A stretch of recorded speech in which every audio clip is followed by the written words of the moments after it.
Welcome to Leaders Talks. I am Mandy, founder of LeadAvant AI. On this series, I speak with leaders who are building, leading, and solving real problems in business. Today, we have George Haskell, founder of ApproveThis.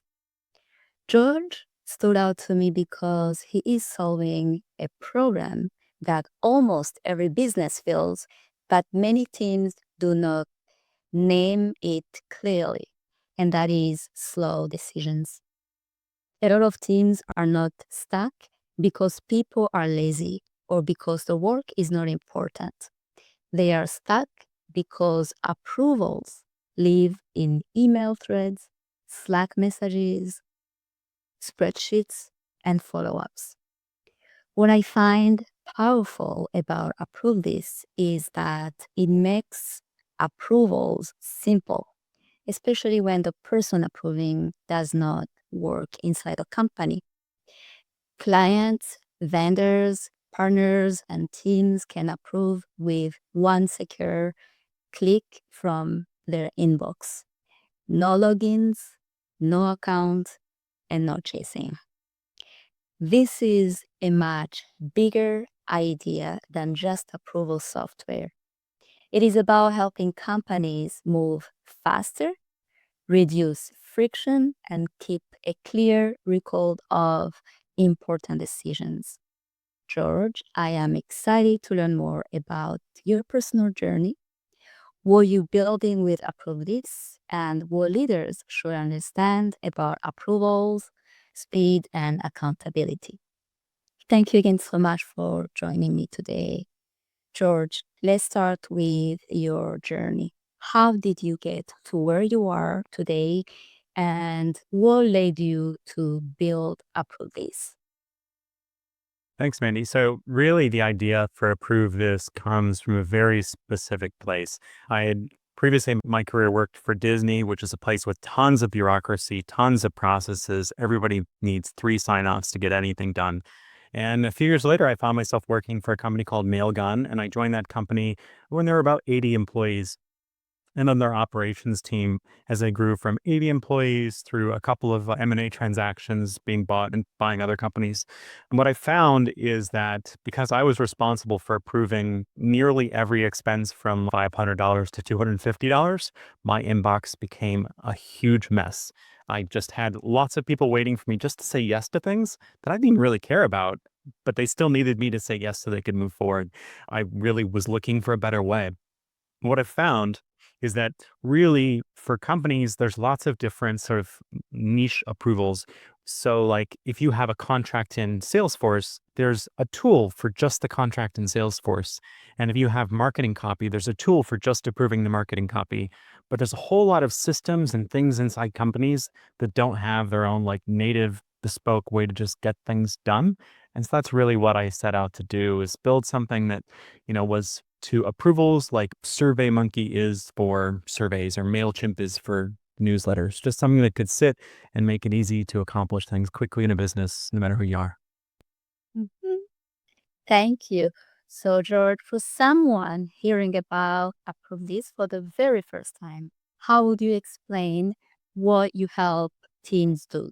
What kind of teams or company usually gets the most value from ApproveThis?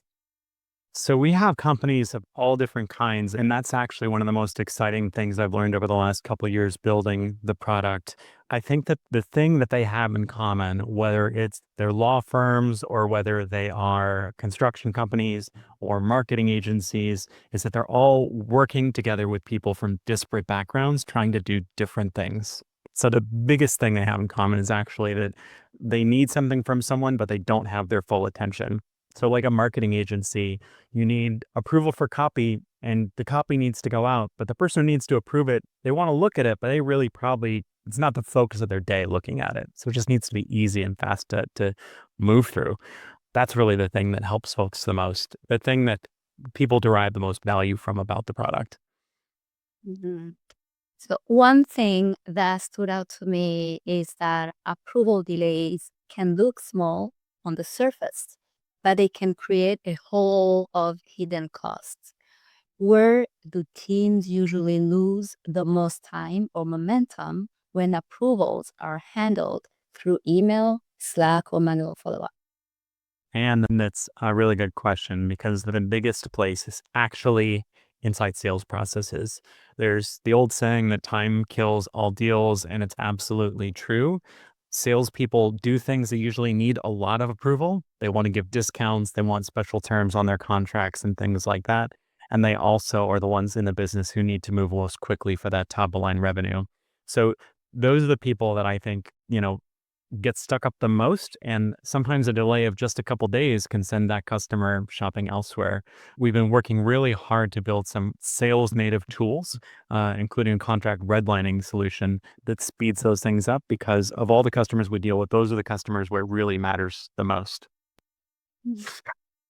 So your website says most approval tools break the moment the approval goes external.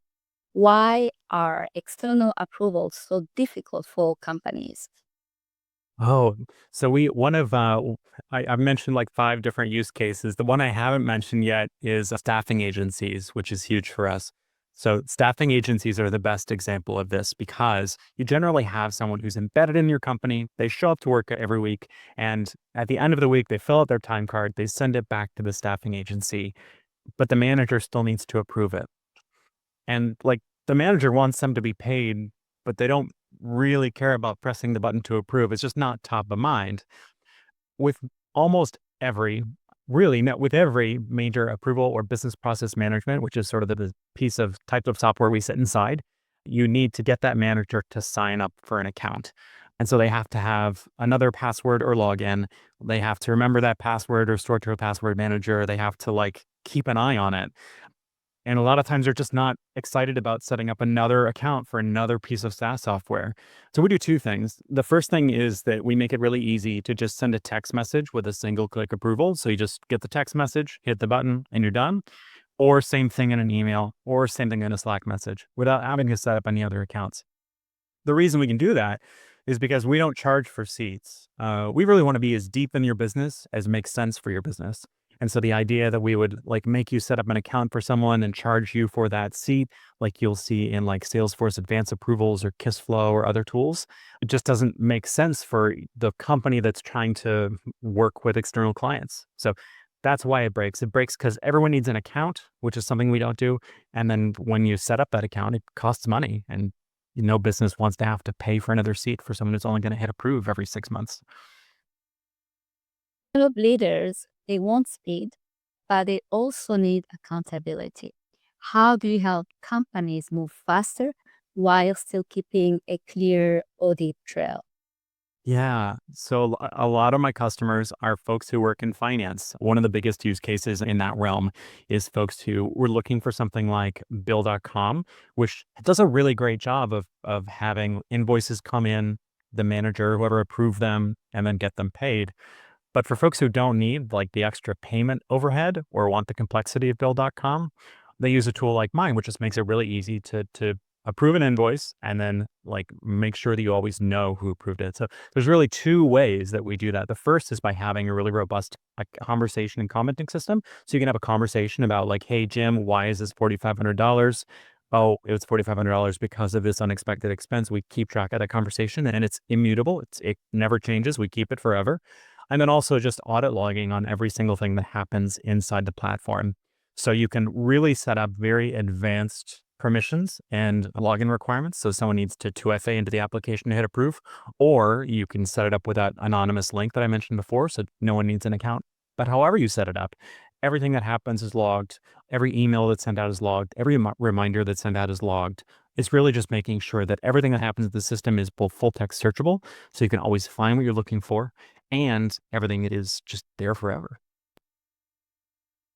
ApproveThis includes AI form generation and AI document processing.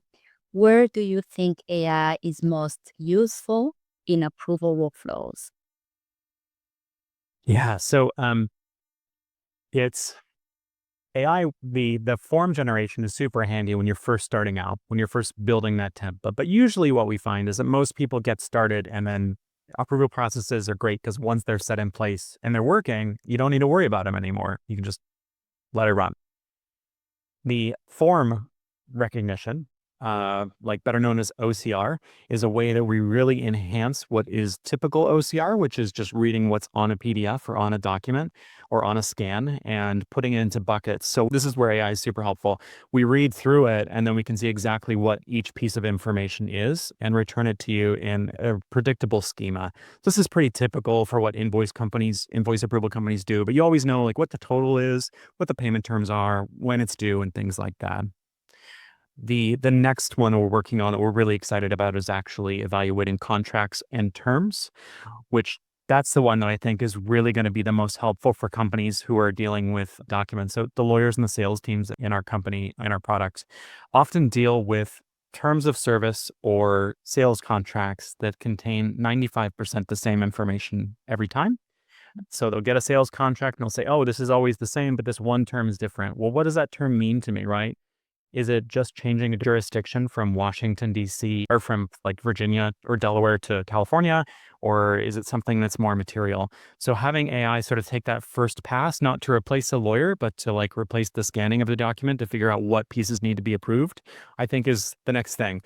To summarize, to like take it up a higher level, the way that AI helps us with approvals is by making sure that we're not looking at the same things over and over again. It's learning the patterns of like what you, Mandy, would approve of and say, okay, Mandy always approves this. This can move on without looking for other steps so that we save time and don't need to worry about all those patterns that just happen over and over again. George, what should AI handle and where should people still make the final decision? Oh, that's a good question. So really, one of the things that we know about the way large language models work today is that making them be deterministic is problematic. So making them always make the same decision again and again and again. So as far as when AI should make a decision or give approval, in my example, to something versus when it should not, is actually just a matter of those patterns that I was just talking about. It's not saying, hey, large language model, tell me if you think that Mandy's vacation should be approved. That would be sort of silly. Instead, it would be feeding the large language model the very specific set of information that we keep in our platform about, like, how much vacation has Mandy taken? Like, how much vacation does she have left in her bank? How does this usually handled? So that's really what it comes down to is making sure that you're feeding AI the information it needs to make smart decisions. And if you have enough information, those are the decisions that it can make on its own when there's a very specific set of rules that you can give it and a structured outcome. That the indicator for me that something's ready for AI approval. Mm. Can you share an example of a team or customer that ApproveThis helped in a meaningful way? What were they struggling with and what was the outcome? You know, it's probably the least exciting to talk about, or that it's the least exciting to think about. But my favorite customers are customers who come in and they are still using paper and pencil. So a customer 2 weeks ago came in and their expense process was you take the paper receipt, you take a half sheet of paper from Janet's desk, you fill out the form with paper and pencil, you staple it to the receipt, you leave it in Janet's inbox, and Janet will put it in the computer when she gets back. And so those are the customers that they can go from really struggling with pushing paper around, like most people stopped doing 15 years ago, but they've never found something that works for them because everyone's always trying to sell these big software solutions. Bill.com is an example again. It does a lot of stuff, but it doesn't make just approving things really simple. And so that's where we found the most rewarding stories is when we can take someone who has lots of disparate needs, but they're not complicated needs, and really give them something that they can latch onto, implement really quickly, and change their business without having to think a ton about it, just by being that small, simple solution for them. In your perspective, do companies usually know they have an approval problem or do they only realize it after something gets delayed or missed? In our sales calls, I think that this is where it becomes most obvious. There's always somebody in a company who knows that there's a problem. Now, whether the person who knows that there's a problem is looking to buy software to solve it, that's always the question. And the other thing is a lot of folks, especially for lack of a better term, people who push paper, folks who have like, I'll call them bureaucratic jobs where they're entering things in QuickBooks, they're processing requests. There's a lot of folks who do that kind of job and they're doing just fine. Like they can process everything that comes in.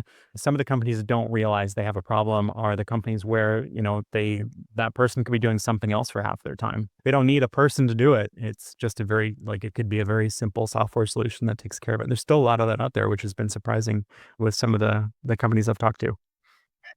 I guess it's the old-fashioned way. Yeah.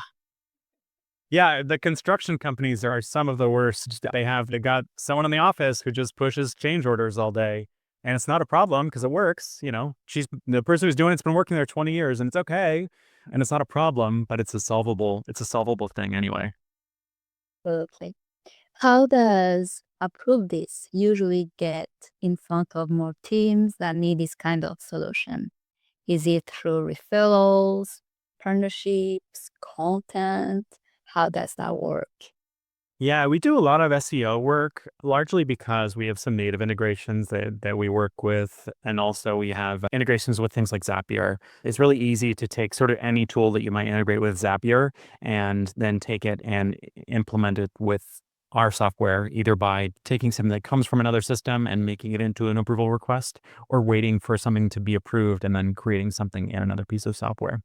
So integrations and the SEO that drives those integrations is part of it.